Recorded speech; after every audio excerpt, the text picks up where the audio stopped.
Imagine someone who has never once raised their voice at you. Right. They've never hit you. They've never stolen from you. In fact, they are widely considered by your friends, your family, your coworkers to be like the most selfless, long-suffering person in the room. Oh, the absolute saint of the family. Exactly. But when you are around them, your hair is literally falling out. Your gut is just in knots. Yeah, you constantly feel like you're walking on a razor's edge, and somehow at the end of every single interaction, you always end up feeling like a terrible person. It's wild. Today, we are profiling a predator that hides entirely behind a mask of suffering. It is the absolute perfection of psychological camouflage. I mean, we are so biologically and, well, culturally hardwired to look for the overt threat, you know? Like the cinematic villain. Right, the loud, aggressive boardroom bully or the physical aggressor. So our threat detection systems just completely bypass the quiet ones. They do. Because the most dangerous people in your life are not the ones who demand your fear. No. They're the ones who completely weaponize your empathy. That is exactly why we're going so far beneath the surface today in this deep dive. We really have to. We are dismantling the architecture of an invisible psychological operating system. So, from my perspective in clinical psychology, we're looking at the attachment pathology, the trauma bonding, and these really profound structural deficits in empathy. And we're not talking about some internet pop psychology buzzword here. Definitely not. We are talking about severe personality pathology. And I'll be analyzing all of this through the rigorous lens of behavioral forensics. We're going to treat everyday interactions like your text messages, your family dinners, your workplace evaluations, literally as crime scenes. I love that approach. We have to. Yeah. We're going to expose the coercive control, the dark psychology, and these hidden power dynamics operating just beneath the surface. So by the end of this investigation, your psychological threat detection software is getting a massive upgrade. A total rewrite. You are going to recognize manipulation patterns that most people miss, even after decades of direct exposure. So let's just start by destroying a very persistent and honestly very dangerous clinical myth. Let's do. When you hear the diagnostic term narcissistic personality disorder, NPD, the image that immediately comes to mind is the megalomaniac. The guy sucking all the air out of the room. Right. The extroverted, grandiose, boastful individual. But when we look at the clinical literature, and specifically the 5-factor model of personality, that phenotype is only half the story. Honestly, it's barely half. The sources we are analyzing today detail a completely different behavioral configuration. The vulnerable or covert narcissist. Exactly. Yeah. So if we break this down forensically, using that 5-factor model, the classic grandiose narcissist profiles with low agreeableness. Meaning they're highly antagonistic and combative. Right, and incredibly high extroversion. They actively seek the spotlight to demand your compliance. But the covert profile is a radical departure from that. How so? Well, they still possess that exact same low agreeableness.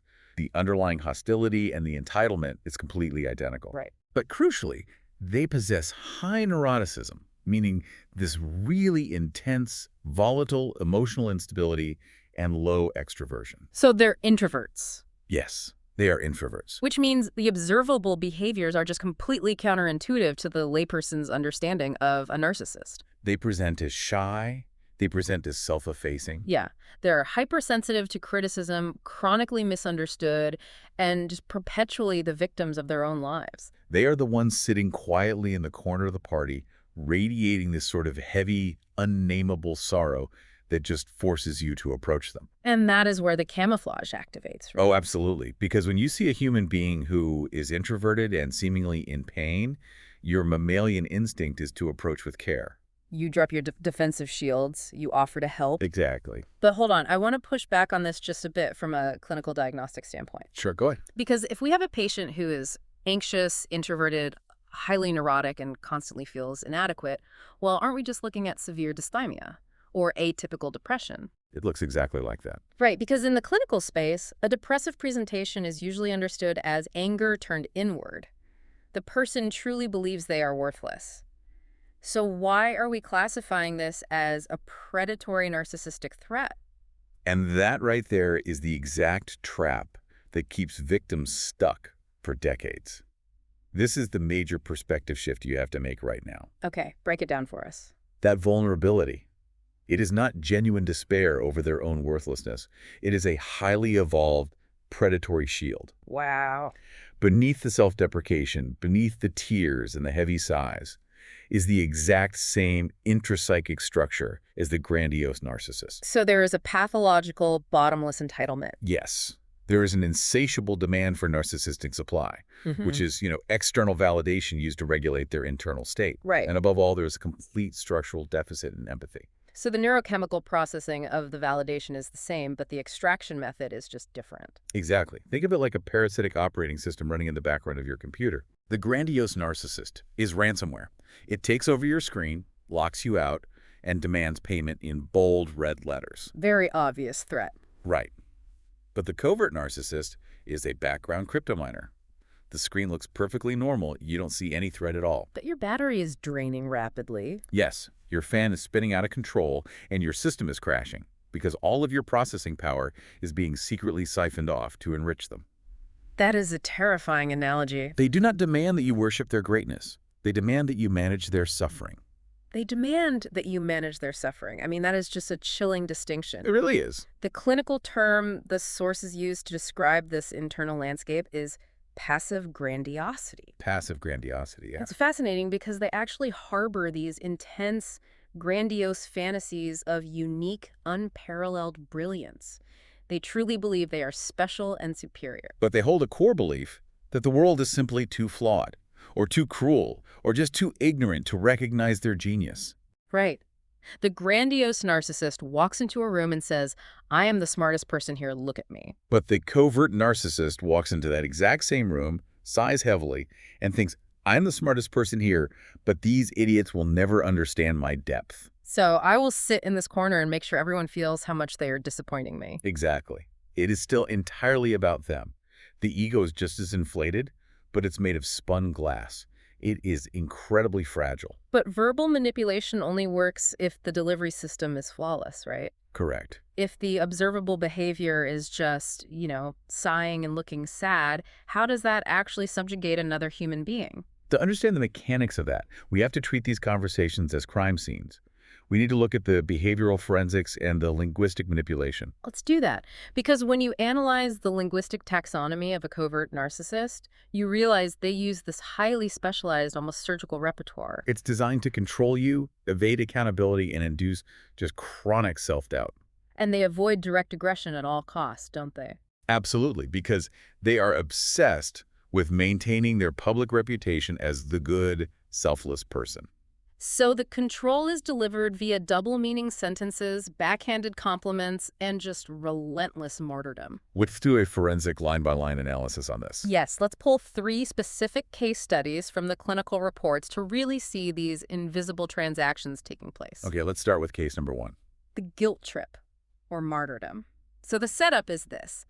You, the target, have just achieved something significant. Like a promotion. Right, maybe you got a promotion or you're moving to a new city for a massive opportunity. You share the news. The covert narcissist responds with, after all I sacrificed for you, this is how you pay me back. Okay, let's freeze the frame right there. What was said sounds like the plea of a wounded caregiver. It sounds like someone who has been abandoned. But what was meant is entirely different. What was actually meant is, your independence is a direct attack on my supremacy. The clinical mechanism behind this is profound.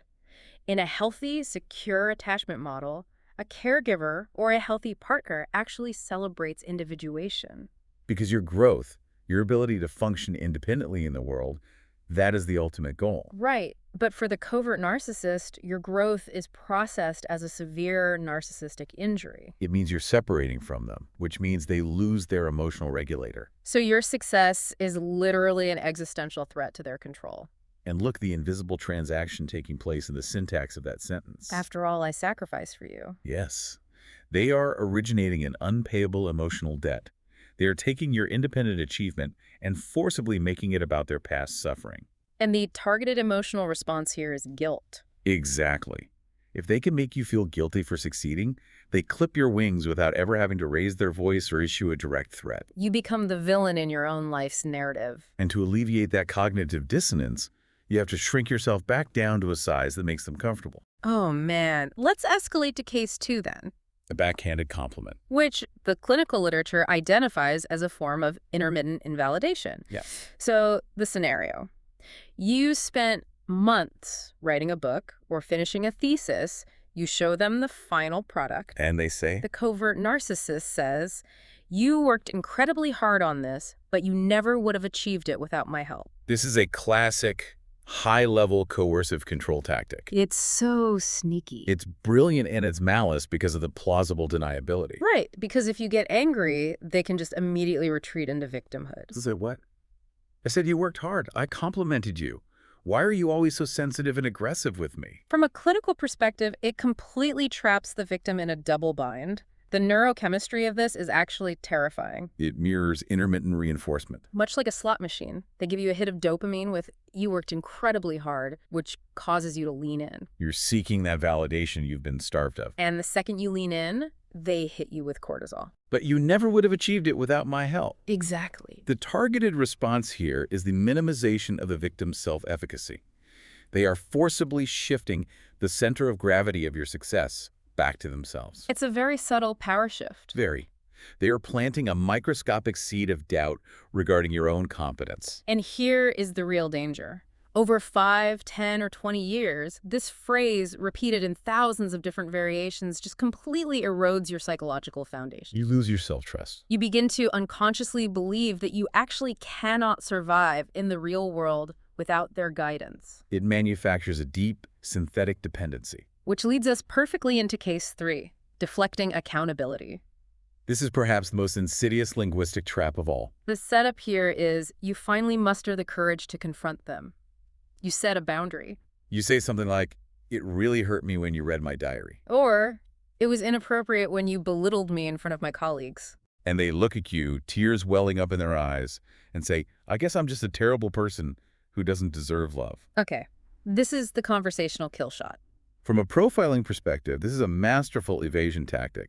The power shift is instantaneous. It totally halts the constructive feedback. It paralyzes the entire conflict resolution process. It doesn't just halt it, it violently reverses the polarity of the entire interaction. You walked into that room as the victim with a legitimate, reality-based grievance. And by saying, I guess I'm a terrible person, they throw a live emotional grenade into your lap. They are threatening an imminent emotional collapse. And because they have selected you specifically for your high empathy, your threat response changes. You abandon your grievance completely. The original boundary violation is erased from the timeline. And you immediately transition into comforting your abuser. You literally end up apologizing to them for the abuse they inflicted on you. No, you're not a terrible person. I didn't mean that. Please don't cry. It is breathtaking. The clinical sources refer to these advanced manipulation tactics as utilizing tunnel vision minimization. Explain that for the listener. So you buy a new house, right? A massive life milestone. They walk in and immediately focus on a slightly crooked baseboard. They ignore the massive achievement to point out a tiny flaw. Yes. It keeps your nervous system constantly off balance, constantly striving for an approval that is structurally designed to be withheld. I want you, if you're listening to this, to pause right now and run a diagnostic on your own life. Scan your text messages. Think about your workplace emails. Think about the dynamics at Thanksgiving dinner. The creeping, horrifying realization for so many people is that you have been manipulated, controlled, and psychologically exhausted by someone who has never once yelled at you. The abuse is invisible because the weapon is a sigh. But verbal manipulation requires a primed canvas. It only works if the victim has already been conditioned to accept it. So where does that priming happen? We have to look at the breeding ground for this dynamic. This brings us to the most complex and hidden environment for this operating system. The family matrix and hidden power objectives. Yes, let's examine covert narcissism in parenting. The dichotomy here is staggering, and it is what makes it so crazy-making for the child. Because to the outside world, this is the perfect selfless parent. They are the PTA president, the tireless volunteer, the parent who has ostensibly sacrificed all personal ambition for their family. But the private relational tyranny is built on a behavioral concept called instrumental caregiving. Instrumental caregiving is such a vital clinical concept. It really is. It's when a parent performs all the logistical duties required of a caregiver. You know, they cook the meals, they drive you to soccer practice, they pay for your college tuition. But they weaponize this logistical care to extract emotional caretaking from the child. The natural order of the parent-child dynamic is completely inverted. It's extreme parentification. The child is implicitly expected to serve as a surrogate partner, a completely confidential therapist, or basically an emotional shock absorber for the parent's unmanaged trauma.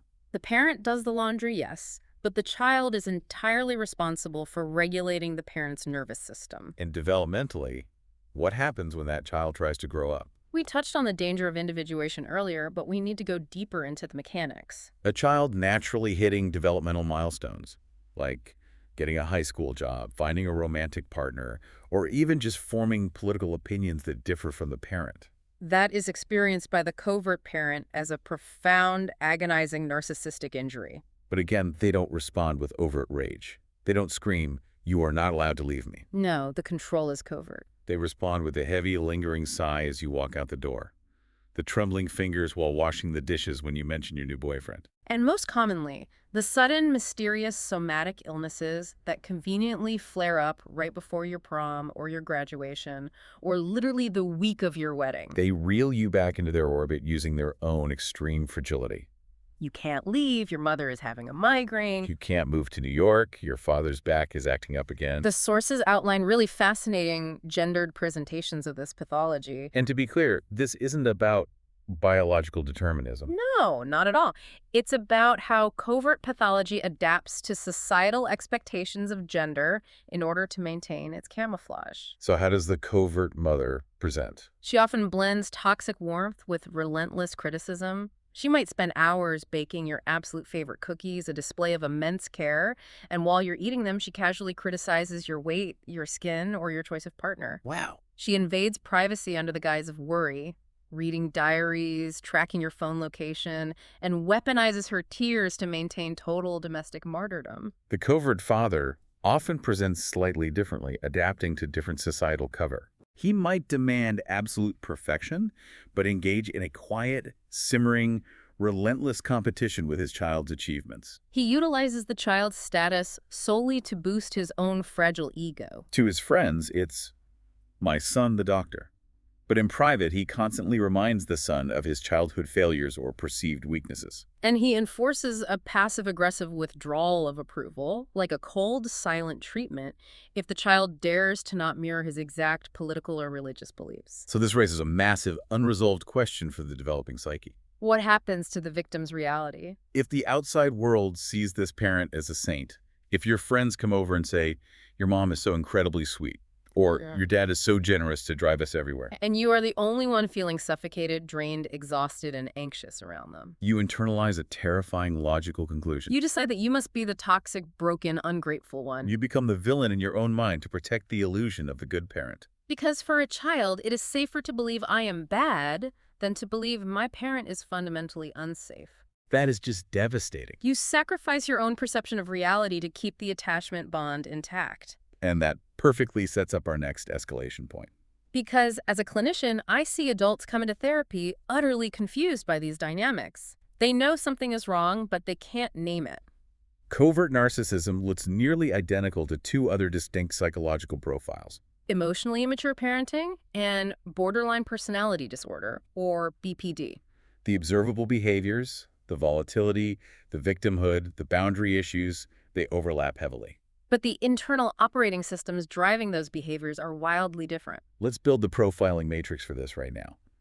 If a listener is trying to categorize someone in their life, how do you forensically distinguish between emotional immaturity, BPD, and covert NPD? Okay, let's start with the emotionally immature parent. The core deficit here is arrested development. Right. They act like children because they literally lack the adult cognitive and emotional coping skills to regulate themselves. They are overwhelmed by life. But here is the critical clinical key. Their lack of empathy is inconsistent. When faced with conflict, they might pout, they might withdraw, they might act defensively. But they are capable of genuine remorse when a clear boundary is set. If you tell them they hurt you, eventually they can feel bad about it. They can actually modify their behavior over time, even if it's clunky. They are bumbling, they are frustrating, but they aren't inherently malicious or calculating. Exactly. Now let's look at borderline personality disorder. This is driven by a chaotic, profound, almost primal fear of abandonment. Individuals with BPD have an unstable, highly fragmented sense of self. Their relationships are characterized by rapid, terrifying shifts between intense idealization and brutal devaluation. The classic, I hate you, please don't leave me, dynamic. But critically, according to the diagnostic literature, individuals with BPD are capable of genuine emotional empathy when they are not actively triggered. So when they act out, when they manipulate, it is out of sheer, blinding emotional panic. They feel they are dying. And the covert narcissist. Driven by shame, control, and absolute entitlement.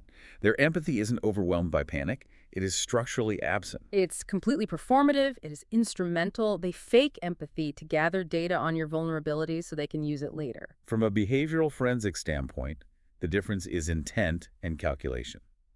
The emotionally immature parent acts out of a lack of skill.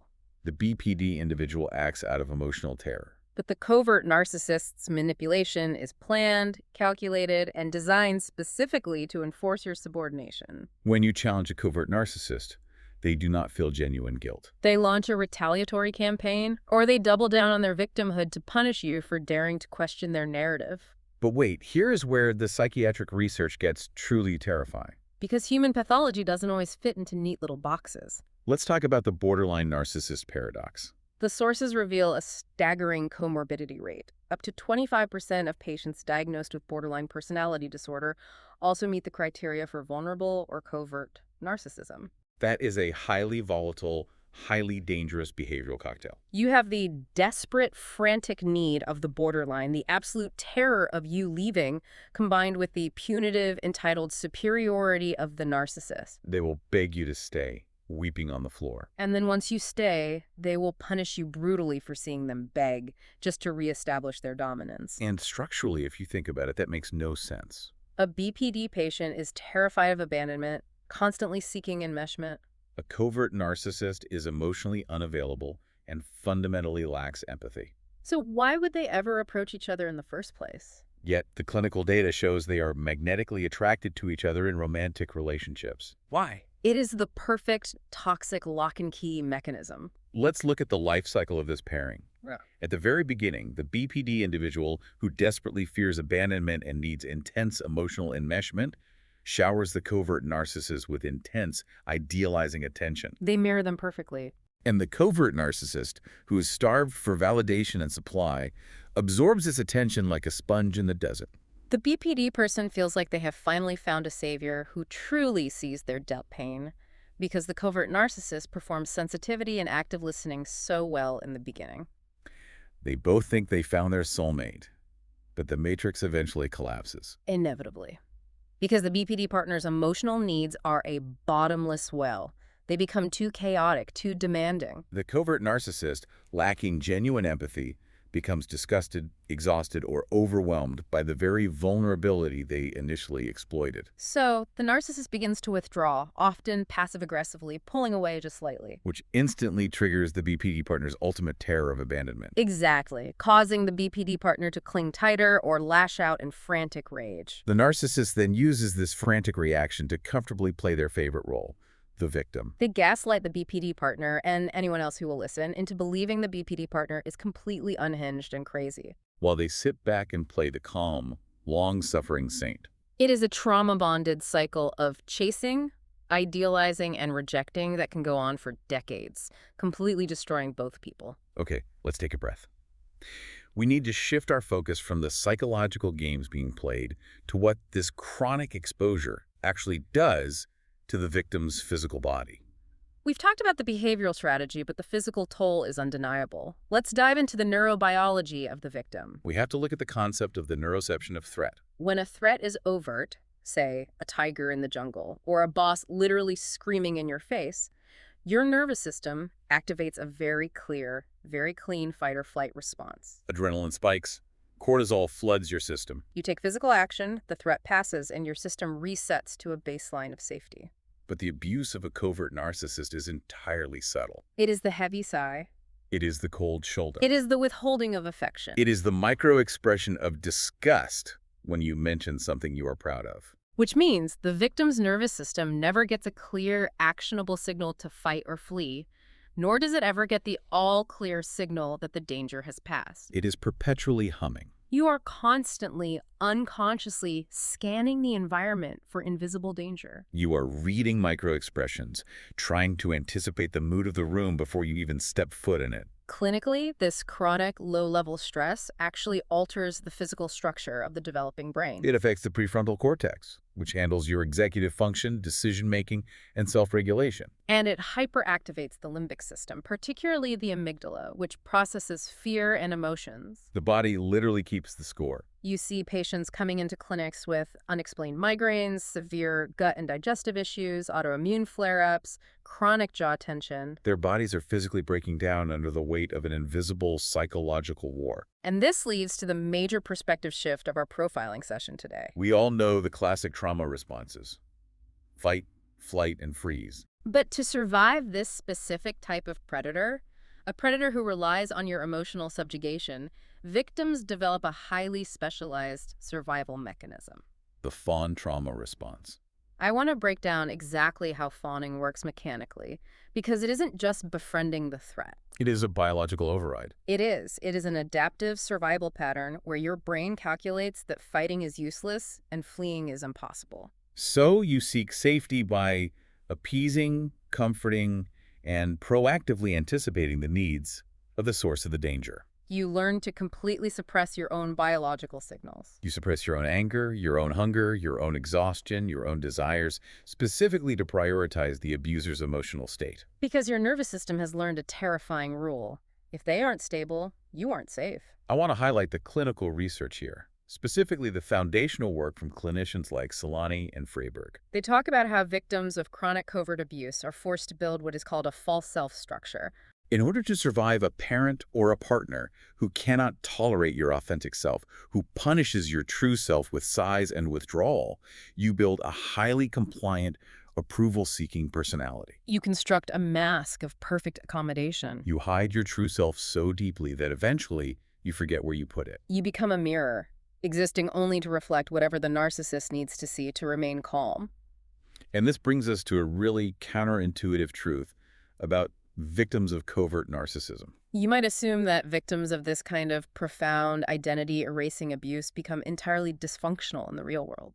That they can't hold jobs, that they fall apart. But forensically, we see the exact opposite is true. Yes, this is the paradox. Why are highly ambitious, incredibly driven, extraordinarily successful women and men disproportionately affected by this? Why are they the prime targets and the prime products of this abuse? Because their extreme external achievement is an adaptive trauma strategy.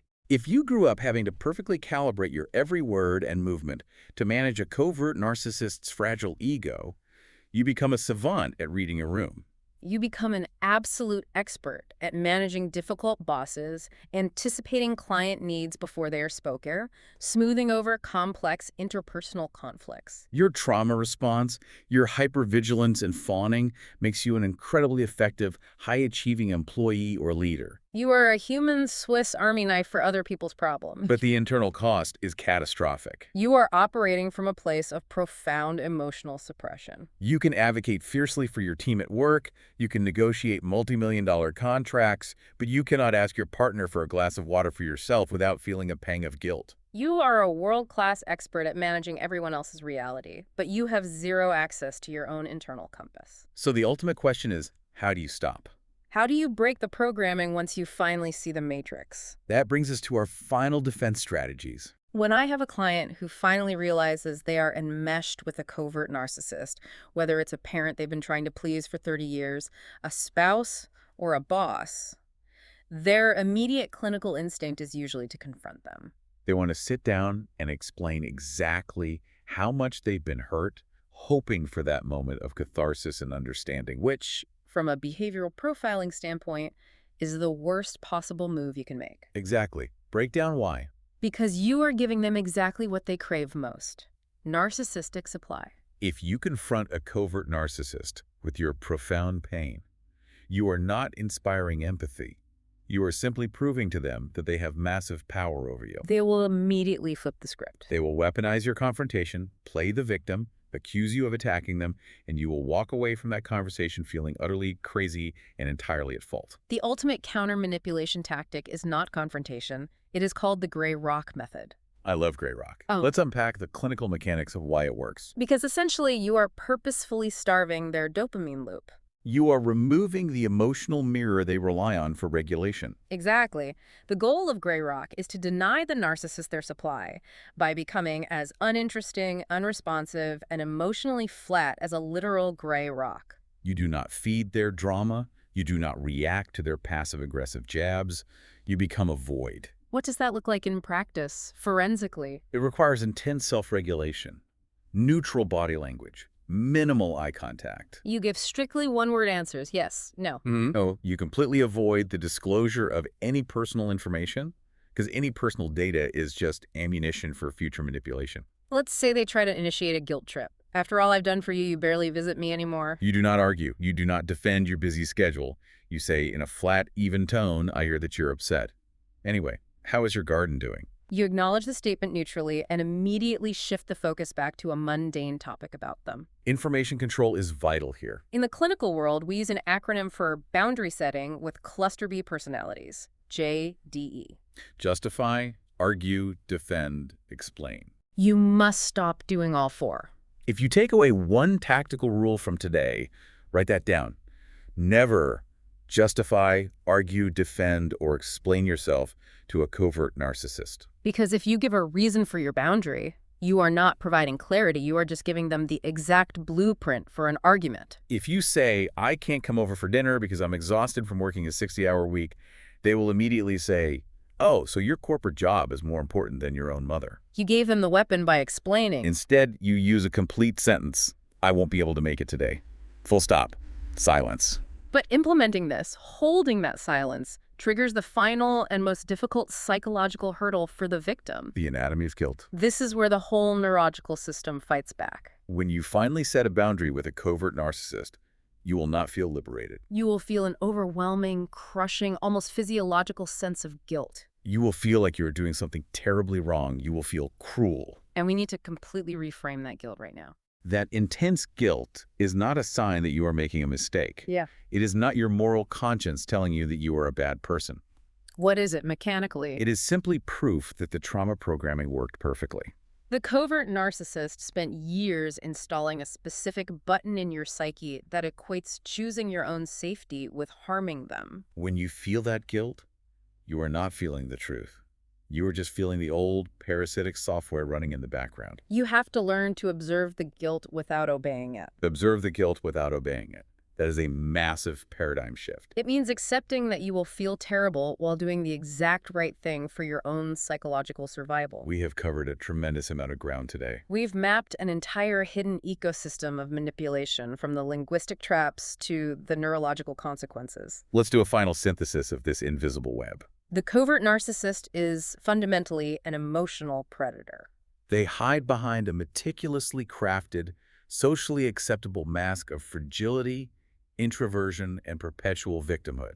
But their core drive is a pathological entitlement that demands you sacrifice your own reality, your own boundaries, and your own physical nervous system to maintain their delusion of superiority. They don't control you with rage and shouting. They control you with guilt, with sighs, with backhanded compliments, and with the constant looming threat of their own emotional collapse. And the damage they leave behind is profound, often lasting a lifetime if left unexamined. They train you to doubt your own memory. They train you to suppress your own bodily needs. And they force you to move through the world as a hyper-vigilant manager of other people's emotions. They force you into a false self-structure just to survive your own home. Which leaves us with a haunting clinical concept pulled from the deep psychology sources today. It is called ghosts in the nursery. It's the idea that we carry the unresolved patterns, the invisible scripts, and the trauma of our childhood into every single adult interaction. We drag these ghosts into our marriages, we drag them into our workplace politics, and most tragically, we drag them into our own parenting. If you do not recognize the covert narcissist programming, if you do not see the invisible strings, you will spend your entire life repeating the pattern, seeking out new partners and bosses who let you play the only role you know how to play. A manager of their suffering. So I want to leave you with this provocative thought, a question to mull over long after this deep dive ends. If you have spent your entire life functioning as a mirror, existing only to reflect a covert narcissist's fragile ego back to them. If your nervous system has been wired since childhood to relentlessly anticipate and manage their endless emotional crises, What parts of your own authentic self have you never actually met? who are you when you aren't managing someone else's suffering? And what might happen if you finally stopped managing them and started meeting yourself? You are not crazy, your reality is valid, and the deep dive into human behavior never truly ends.